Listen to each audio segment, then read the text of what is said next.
Good evening class.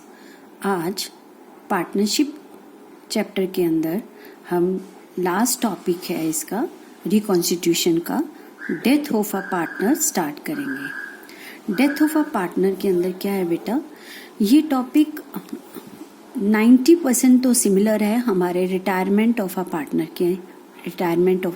के जैसा, लेकिन कहाँ 10% डिफरेंस है वो आपके साथ अभी डिस्कस करना है। Suppose A B C 3 partner हैं, सी की डेथ होती है। अगर सी की डेथ, अब यहाँ क्वेश्चन में आपके पास बैलेंस शीट गिवन है 31 मार्च 2018 की, और जिस डेट की बैलेंस शीट गिवन है उसी डेट को या नेक्स्ट डे अगर पार्टनर की डेथ होती है तो ये क्वेश्चन बिल्कुल वैसा होगा जैसा कि रिटायरमेंट में है। इस पर्टिकुलर डेट को बैलेंस शीट की डेट पर जो भी उसका हिसाब, जितना अमाउंट उसका शेयर बनता है वो सारा हम उसको देंगे। जैसे उसका ओपनिंग बैलेंस उसके कैपिटल अकाउंट में डालते हैं, reserves and undistributed profits, revaluation का प्रॉफिट है या लॉस है, गुडविल का अमाउंट है, वो जो आप रिटायरमेंट में करते थे सारा वो इसमें स्टेप बाय स्टेप लेगा। लेकिन डेथ, रिटायरमेंट तो हम फिक्स कर सकते हैं डेट, लेकिन डेथ की डेट फिक्स नहीं होती है। डेथ तो कभी भी किसी भी वक्त आ जाती है। अगर किसी पार्टनर की डेथ बैलेंस शीट बनाने के बाद किसी टाइम में होती है, सपोज मैंने एक एग्जांपल लिया, यहाँ पर पार्टनरशिप के अंदर इस डेट की बैलेंस शीट है और अचानक 1 जून को सी की डेथ हो जाती है। अब इस बैलेंस शीट को बनाने के बाद 2 महीने तो अप्रैल का पूरा, मई का पूरा सी ने काम किया, तो 2 महीने काम करने के बाद उसकी डेथ हुई। अब ये 2 महीने हमारा 2018 के बाद वाला जो अकाउंटिंग ईयर है, यानी 18-19, 1 अप्रैल 2018 से 31 मार्च 2019 वाला एक, और उन 2 महीनों का जो उसने काम किया उसका हमें उसे प्रॉफिट देना होगा। अब ये प्रॉफिट तो कब निकलता है, एंड ऑफ द ईयर निकलता है, यानी 31 मार्च 2019 को निकलेगा। तो हमें इन 2 महीनों का जो प्रॉफिट है वो निकालना पड़ता है एस्टिमेशन बेस पर, अनुमान लगाकर। इसको हम अभी डिस्कस करेंगे, लेकिन बात समझाने की यहाँ पर ये है कि अगर किसी पार्टनर की death date of balance sheet which is given in the question उसी डेट को होती है तो हमारा क्वेश्चन बिल्कुल रिटायरमेंट जैसा होगा। बट जब किसी पार्टनर की डेथ अचानक हो जाती है, किसी भी डेट को हो सकती है, और वो टाइम आपकी बैलेंस शीट बनाने के बाद किसी भी दिन हो सकती है, तो उस डिसीज पार्टनर ने, जिस पार्टनर की डेथ हुई है उसे हम डिसीज पार्टनर कहते हैं।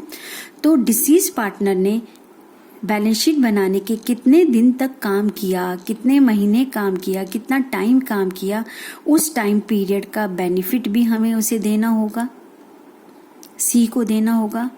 तो मेन है कि at the time of death of a partner C को क्या क्या मिलेगा, सी के एग्जीक्यूटर को, सी को नहीं क्योंकि वो तो मर गया, तो उसके नॉमिनी या उसका उत्तराधिकारी यानी सीज एग्जीक्यूटर को क्या मिलेगा। तो हमारा नेक्स्ट पॉइंट है, सो सीज एग्जीक्यूटर विल गेट, सी के एग्जीक्यूटर को मिलेगा एक तो जो इस बैलेंस शीट की डेट तक का हिसाब था, जैसे कि रिटायरमेंट में होता है, वो सारी चीजें इस बैलेंस शीट की डेट तक का उसका सारा अमाउंट, प्लस इसके अलावा ये जो 2 महीने बाद उसकी डेथ हुई है, जो कि हमारा अगला अकाउंटिंग पीरियड है, ये हमारा नेक्स्ट अकाउंटिंग पीरियड आ गया था जिसमें 1 जून को डेथ हुई, यानी 2 महीने काम करा, तो ये सारा मिलेगा, प्लस नेक्स्ट ईयर का 2 मंथ्स का अगर प्रॉफिट हुआ है तो प्रॉफिट मिलेगा, लॉस हो रहा है तो लॉस मिलेगा। मैंने लिखा है इफ। अब हमें नहीं पता कि प्रॉफिट है या लॉस है, जो भी है उन 2 महीनों का निकालेंगे, फिर उसमें से सी का शेयर निकालेंगे। 2 स्टेप्स देखने हैं, पहले टाइम के हिसाब से 2 मंथ्स का निकालना, फिर 2 मंथ्स में से सी जो डिसीज पार्टनर है उसका शेयर निकालना। ठीक है, उन 2 महीने का उसे प्रॉफिट या लॉस भी मिलेगा, या शेयर करना पड़ेगा। अगर पार्टनरशिप डीड में इंटरेस्ट ऑन कैपिटल है तो उसको इंटरेस्ट ऑन कैपिटल भी देना होगा। इंटरेस्ट ऑन ड्राइंग है अगर पार्टनरशिप डीड में तो इंटरेस्ट ऑन ड्राइंग लेना होगा। अगर ड्राइंग्स हैं 2 महीने की तो वो भी उससे चार्ज करनी होंगी उसके कैपिटल अकाउंट से। अगर पार्टनर सैलरी या कमीशन लेता था तो वो 2 महीने उसने जो काम किया है उन 2 महीने का सैलरी और कमीशन या जो भी रेम्युनरेशन देना होगा। लेकिन ये सारी चीजें तो तब होंगी जब if it is written on the partnership deed, अगर ये सारी चीजें हमारी पार्टनरशिप डीड में लिखी होंगी। बट अबाउट प्रॉफिट और लॉस के लिए हमारे पास क्वेश्चन में ऐसा नहीं लिखा होगा कि इन 2 महीनों का, ये हमें खुद सोचना है कि 2 महीने उसने काम किया है, काम करने पर उस 2 महीने का हमें एक अनुमान के आधार पर एस्टिमेशन बेस पर प्रॉफिट और लॉस निकालना होगा। ठीक है, तो इट मीन्स सी के एग्जीक्यूटर को क्या मिलेगा, इस बैलेंस शीट जैसे रिटायरमेंट में जो पूरा निकालते थे वो सारी चीजें प्लस जो उसने अगले अकाउंटिंग ईयर का जितने टाइम पीरियड में काम किया है उस टाइम पीरियड का प्रॉफिट और लॉस, या ये सारी चीजें अगर डीड में लिखा होगा तो। ठीक है, अब ये बात आती है कि जब पार्टनर की डेथ हुई तो उस डेथ तक का पीरियड, बैलेंस शीट की डेट से लेकर डेथ तक का जो पीरियड बनता है उसका प्रॉफिट और लॉस कैसे निकाला जाए, क्योंकि एक्चुअल प्रॉफिट और लॉस तो एंड ऑफ द ईयर निकलता है, साल खत्म होने पर। और अभी साल शुरू हुआ है ना, तो उसकी जून में डेथ हो गई, यानी मार्च के बाद 1 अप्रैल वाला 1 मई वाला महीना उसने काम किया और 1 जून को उसकी डेथ हो गई। अब इन 2 महीनों का प्रॉफिट हम सही से तो निकाल नहीं सकते हैं, हमें अनुमान लगाकर निकालना पड़ता है इन 2 महीनों का प्रॉफिट। अब वो अनुमान कैसे लगाए जाते हैं, इसके 2 मेथड्स हैं जो हम अभी डिस्कस करते हैं। सो कैलकुलेशन ऑफ प्रॉफिट और loss from the date of balance sheet, जब क्वेश्चन में बैलेंस शीट जिस डेट का दिया है, to the date of death, और पार्टनर की जिस डेट को डेथ होती है। जैसे हमने जो एग्जाम्पल लिया वहाँ 31 मार्च 2018 की बैलेंस शीट थी और पार्टनर की डेथ हुई 1 जून 2018 बैलेंस शीट बनाने के बाद, तो वो 2 महीने के पीरियड की बात कर रहा है। If to the date of death it is after preparing the balance sheet, if the balance sheet मतलब कि बैलेंस शीट बनाने के बाद की बात कर रहा है यहाँ पर ये। तो उस एस्टिमेटेड पीरियड का प्रॉफिट और लॉस कैसे निकाला जाता है, उसके 2 मेथड्स हैं। पहला मेथड है on the basis of last years, पिछले साल का, पिछले सालों का, ठीक है, उसको बेस लेते हुए। इसको हम कहते हैं on the basis of time या टाइम बेसिस मेथड, कुछ भी कह सकते हैं। On the basis of time, on time basis, on the basis of last year's profit, on the basis of last year's average profit, जो भी question में लिखा होगा, इस मेथड में जो भी क्वेश्चन में लिखा होगा उसके हिसाब से निकाला जाता है। सेकंड है हमारा on the basis of sales, इसे हम कहते हैं सेल्स बेसिस मेथड। ठीक है, on the basis of sales. अब हम 1 by 1 इन दोनों को डिस्कस करते हैं। पहला है on the basis of last year profits या एवरेज प्रॉफिट। इसमें हम ये एस्टिमेट कर लेते हैं कि जो लास्ट ईयर का या मैंने यहाँ लिखा है या लास्ट ईयर्स का एवरेज प्रॉफिट है, पिछले साल का ले लें या पिछले सालों का कुछ एवरेज प्रॉफिट ले लें, वही इस ईयर का है। जो पिछले साल का है हम ये मान लेते हैं कि इतना ही प्रॉफिट इस साल भी होगा, ऐसा अनुमान लगा लेते हैं। या पिछले 3 सालों का जो एवरेज प्रॉफिट है उतना इस साल प्रॉफिट होगा, ये अनुमान लगा लेते हैं। ठीक है, इस ईयर का मतलब जिस ईयर में पार्टनर की डेथ हुई है, जिस ईयर में पार्टनर की डेथ हुई है उस ईयर का। क्लियर है? यानी अब जैसे हमारी इस क्वेश्चन में जून में डेथ हुई थी 1 जून को, तो हम ये मान सकते हैं, अनुमान लगा सकते हैं, क्वेश्चन में गिवन होगा कि आप बेस कौन सा ले, पिछले साल का प्रॉफिट ले सेम इस साल के लिए, या पिछले 3 सालों का एवरेज ले, या 4 का ले, या 2 का ले, ये क्वेश्चन में गिवन होगा। तो जो क्वेश्चन में गिवन होगा उसके बेस पर हम ये मानेंगे कि इस साल के 12 महीनों में भी इतना ही प्रॉफिट होगा, ऐसा हम एस्टिमेट करते हैं। तो ये कहलाता है टाइम बेसिस मेथड। ठीक है। अब दूसरा आता है आपका sales basis, sales on the basis of sales. इसमें हम लास्ट ईयर का रेट ऑफ प्रॉफिट निकालते हैं। लास्ट ईयर कितना प्रॉफिट हुआ था, यहाँ प्रॉफिट लेते हैं या रेट ऑफ प्रॉफिट लेते हैं, रेट ऑफ प्रॉफिट। याद रखिए मैंने यहाँ रेट को अंडरलाइन किया है, वहां सिर्फ प्रॉफिट लेते हैं या रेट ऑफ प्रॉफिट, तो दोनों में फर्क क्या है। रेट ऑफ प्रॉफिट निकालने के लिए हमारा फॉर्मूला है कि नेट सेल्स में कितना प्रॉफिट हुआ, जैसे profit upon net sales into 100, यानी पिछले साल हमारी कितनी सेल पर कितने रेट से प्रॉफिट हुआ। तो यहाँ पर हमारा बेस हो गया सेल, राइट। इसलिए इस मेथड को सेल्स बेसिस मेथड भी कहते हैं। क्या कहते हैं? Sales basis method. उस मेथड को क्या कहते थे? इसको time basis method, on the basis of time. ठीक है। अब यहाँ पर रेट निकालना है, और ये रेट कैसे निकालना होता है आपको? Profit upon net sales into 100। ठीक है। अब जो भी रेट आएगा, मैंने क्वेश्चन मार्क लगाया, इसको सॉल्व करने से जो भी रेट आएगा, यही रेट ऑफ प्रॉफिट से एस्टिमेटिंग प्रॉफिट, हम उन 2 महीनों का प्रॉफिट निकाल लेते हैं। वो कैसे? अभी हम प्रैक्टिकल करेंगे। हम ये देख लेते हैं कि उन 2 महीनों में कितनी सेल है, उस 2 महीनों में कितनी सेल है, मतलब जो रेट ऑफ प्रॉफिट हमारा पिछले साल का निकला है सेल का, तो हम देखेंगे इन 2 महीनों में कितनी सेल हुई है, और उस सेल का उतने ही रेट से प्रॉफिट निकाल लेंगे। अब ये दोनों मेथड से ये बहुत ही इंपॉर्टेंट है।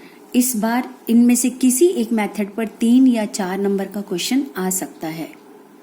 ठीक है, ध्यान रखेंगे मेरी बात का, और आपको इनकी अलग अलग प्रैक्टिस करनी है अच्छे से। अब आता है जब आपके पास प्रॉफिट आ जाता है, सपोज चाहे वो इस मेथड से आए उन 2 महीनों का प्रॉफिट, या इस मेथड से आए, किसी भी मेथड से आपके पास प्रॉफिट आ गया। अब आपको इस प्रॉफिट को निकालने के बाद इसका अकाउंटिंग ट्रीटमेंट करना है। तो इनका अकाउंटिंग ट्रीटमेंट कैसे किया जाता है, अब हम वो देखते हैं। Yes, accounting treatment. अब अकाउंटिंग ट्रीटमेंट करते समय हमें 2 बातों का ध्यान रखना है। मैंने 2 एरो बनाए हैं। पहला क्या है? इफ रिमेनिंग या कॉन्टिन्यूइंग पार्टनर अपनी प्रॉफिट शेयरिंग रेशियो में कोई चेंज नहीं लाते। अगर बचे हुए पार्टनर ये कहते हैं कि अब हम अपनी रेशियो में कोई चेंज नहीं लाएंगे, एज इट इज रहेगी जैसे थी। जैसे एग्जाम्पल लिया मैंने, ABC 3 पार्टनर हैं, 3:1 का रेशियो है, C रिटायर हो रहा है। अब न्यू रेशियो वो कोई चेंज नहीं लाते, यानी AB का शेयर 3:2 था, इसके जाने के बाद AB अपना शेयर 3:2 ही रखते हैं। ठीक है। दूसरा एग्जाम्पल हम इधर लेते हैं। If remaining partners change their new ratio, जो रिमेनिंग पार्टनर हैं कि वो अपनी न्यू रेशियो बनाते हैं, चेंज कर लेते हैं। कैसे?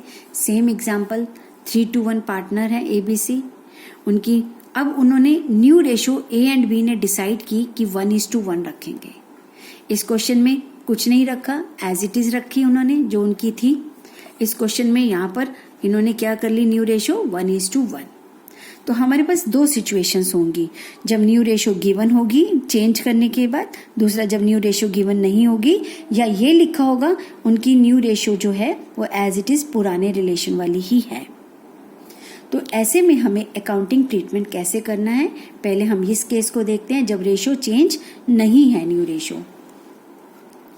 तो हम एंट्री करते हैं profit and loss suspense account debit to deceased partners capital account. अब ये एंट्री क्यों और कैसे की गई? एक बात है बेटा, जब आप profit and loss appropriation account बनाते हो और बिजनेस में प्रॉफिट आता है तो वो आप 2 वाली साइड में लिखते हो ना, प्रॉफिट बांटने के लिए। Profit and loss appropriation account debit 2A is capital, 2B is capital, 2C is capital लिखते हो ना, यही एंट्री करते हैं ना। अब यहाँ पर ये जो प्रॉफिट हम इसको दे रहे हैं डिसीज पार्टनर को, ये प्रॉफिट एक्चुअल प्रॉफिट तो है नहीं, ये तो हमने अनुमान लगाया है। अब रियलिटी में end of the year profit क्या होगा हमें नहीं पता, ज़्यादा कम बराबर कुछ नहीं पता। तो क्योंकि ये अनुमान के आधार पर है इसलिए हम यहाँ पर profit and loss suspense account debit लिखेंगे। ठीक है, profit and loss suspense account debit to deceased partners capital account, कि जो पार्टनर मर गया है उसके उत्तराधिकारी को उसके अकाउंट में हम ट्रांसफर तो करें पहले एक अनुमान लगाकर, और ये हम यहाँ प्रॉफिट एंड लॉस एप्रोप्रिएशन ना लिखकर हम लिखते हैं profit and loss suspense account. ठीक है, और जब एंड ऑफ द ईयर हमारा प्रॉफिट निकाला जाएगा, रियल में प्रॉफिट निकाला जाएगा, तो उस समय इस एंट्री को हम ट्रांसफर कर देते हैं profit and loss appropriation account में। ये चीज आपके सिलेबस में नहीं है लेकिन मैं आपको बता रही हूँ कि हमने सस्पेंस अकाउंट ओपन किया प्रॉफिट एंड लॉस, इसका मतलब अनुमान के आधार पर हमने उसको पैसा दे दिया, लेकिन रियलिटी में ये पैसा दिया तो ये पैसा कहाँ से देते हम, प्रॉफिट में से तो देते। अभी तो हमने प्रॉफिट एंड लॉस अकाउंट बनाया नहीं, तो फिर अभी हमने एक डमी अकाउंट बना दिया प्रॉफिट एंड लॉस सस्पेंस, वहां से इसको प्रॉफिट हुआ तो प्रॉफिट के रूप में बांट दिया। और एंड ऑफ द ईयर ये जो प्रॉफिट हम उसको हिस्सा दे चुके हैं ये हमारे profit and loss appropriation account में आना चाहिए। ठीक है, तो इसे हम ट्रांसफर करेंगे, यहाँ डेबिट है तो क्रेडिट करके ट्रांसफर हो जाएगा। जब ट्रांसफर हो जाएगा तो ये कहाँ ट्रांसफर होगा, इस एंट्री को ट्रांसफर कैसे होगा उसको मैं बताती हूँ आपको। ये देखिए, जब डेथ हुई, किसकी डेथ हुई, पार्टनर की डेथ की डेट पर आपने उसे अनुमान लगाकर प्रॉफिट एंड लॉस सस्पेंस से लगाया, जो भी आपका फिगर आई मेथड से, सेल्स बेसिस से या टाइम बेसिस से, उसको आपने सीज कैपिटल अकाउंट में डाल दिया। अब ये जो सस्पेंस अकाउंट से आपने प्रॉफिट दिया, आपका एक्चुअल प्रॉफिट कितना है आप नहीं जानते, लेकिन आप उसको इतना प्रॉफिट दे चुके हैं। तो एंड ऑफ द ईयर जब साल खत्म होगा तो आप इतना प्रॉफिट उसको दे चुके हैं, ये बात अपने एप्रोप्रिएशन में बतानी होगी। ये सस्पेंस डेबिट है, ठीक है, और ये सस्पेंस को क्रेडिट करके हम खत्म करेंगे और इस अमाउंट को कहाँ ट्रांसफर कर देंगे, profit and loss appropriation account में। ये डेबिट ये क्रेडिट कैंसिल हो गया और ये अमाउंट ट्रांसफर कहाँ हो गया, profit and loss appropriation account debit to profit and loss suspense account. अगर आप इसकी लेजर पोस्टिंग करके देखो तो जो profit and loss appropriation account बनता है जहां पर हम पार्टनर्स को प्रॉफिट बांटते हैं, तो वहां हमने profit and loss suspense account लिख दिया कि इस टोटल प्रॉफिट में से इतना प्रॉफिट तो बांटा जा चुका है। सस्पेंस अकाउंट कहाँ बांटा था, यहाँ से पता चला सी के कैपिटल अकाउंट में बांटा जा चुका है। क्योंकि ये एंट्री हम एंड ऑफ द ईयर कर रहे हैं और इसको कैंसिल कर रहे हैं, तो यहाँ profit and loss suspense account आएगा जिसे हम क्रेडिट करके कैंसिल कर देंगे। तो ये अकाउंटिंग ट्रीटमेंट होता है। अभी आपसे सिर्फ इतना ही पूछा जाएगा कि अगर रेशो चेंज नहीं है तो क्या जनरल एंट्री होगी, तो आपको बताना है profit and loss suspense account debit to सीज कैपिटल अकाउंट। फिर आपसे एक क्वेश्चन पूछा जा सकता है थ्योरी में कि end of the year how you will write of this profit and loss suspense account को कैसे खत्म करोगे, तो आप बताओगे इसको हम खत्म करेंगे after transferring into profit and loss appropriation account, profit and loss appropriation account में ट्रांसफर करके। ठीक है, तो ये था हमारा जब रेशो चेंज नहीं होती है उसकी journal entry, profit and loss suspense account debit to deceased partners capital account. अब ये जब हमारे पास रेशो चेंज हो जाती है तो डिसीज पार्टनर तो क्रेडिट यहाँ पर भी होगा, इसमें भी होगा क्योंकि उसको पैसा देना है। बट जब रेशो चेंज होती है तो हम सस्पेंस अकाउंट ओपन नहीं करते हैं, इसमें हम लिखते हैं gaining partners capital account debit, यानी गेनिंग पार्टनर्स का कैपिटल अकाउंट जिसको रेशो में गेन हो रहा है न्यू रेशो में, उनके capital account debit to deceased partners capital account. दोनों में बस ये फर्क है, ये कब लिखना है, जब रेशो चेंज हो। दूसरी बात, ये दोनों एंट्रीज जो मैंने आपको बताई हैं ये प्रॉफिट होने पर है, यहाँ लिखा है ना प्रॉफिट, तो ये एंट्री किस चीज से रिलेटेड है, आपकी प्रॉफिट होने से रिलेटेड है, राइट। अगर बिजनेस में सपोज करो प्रॉफिट की जगह लॉस हो, है ना, लास्ट ईयर्स में लॉस हो, लास्ट ईयर का लॉस हो, पिछले साल की सेल के ऊपर लॉस का परसेंटेज दिया हो बजाय प्रॉफिट का, तो लॉस होने पर ये एंट्री रिवर्स हो जाएगी। ये मैंने लिखा है लॉस, तो लॉस होने पर ये जो डिसीज पार्टनर था ये डेबिट हो जाएगा और to profit and loss suspense account credit हो जाएगा। ऐसे ही इसमें भी deceased partners capital account debit हो जाएगा और to gaining partners capital account credit हो जाएंगे। इस तरह से हमारा ये अकाउंटिंग ट्रीटमेंट किया जाएगा प्रॉफिट का। एक बार फिर से रिपीट करती हूँ, सबसे पहले हमें बैलेंस शीट की डेट से लेकर डेट ऑफ डेथ तक जो टाइम है पहले वो टाइम कैलकुलेट करो, फिर उस टाइम का प्रॉफिट या लॉस कैसे निकालना है क्वेश्चन में दिया होगा। अब क्वेश्चन में जिस मेथड से कहा जाए उस मेथड से अमाउंट निकालोगे, और 2 महीने हैं तो 2 महीने, 4 हैं तो 4 महीने का निकाल लोगे, फिर उसमें से जो पार्टनर मर गया उसका शेयर निकालेंगे। और उनका अकाउंटिंग ट्रीटमेंट में बस आपको ये जर्नल एंट्री एक होगी या ये होगी या ये होगी या ये, कोई भी एक जर्नल एंट्री करने को कहेंगे तो आप वो जर्नल एंट्री करेंगे डेथ के केस में। अब इससे रिलेटेड हम कुछ प्रैक्टिकल क्वेश्चंस करेंगे, ठीक है। ये थ्योरी पार्ट था और ये थ्योरी पार्ट इतना ही इस बार आपके सिलेबस में है, इससे ज़्यादा नहीं। तो इसी से रिलेटेड ही कुछ न्यूमेरिकल क्वेश्चंस करेंगे अगले लेक्चर में। थैंक यू बेटा।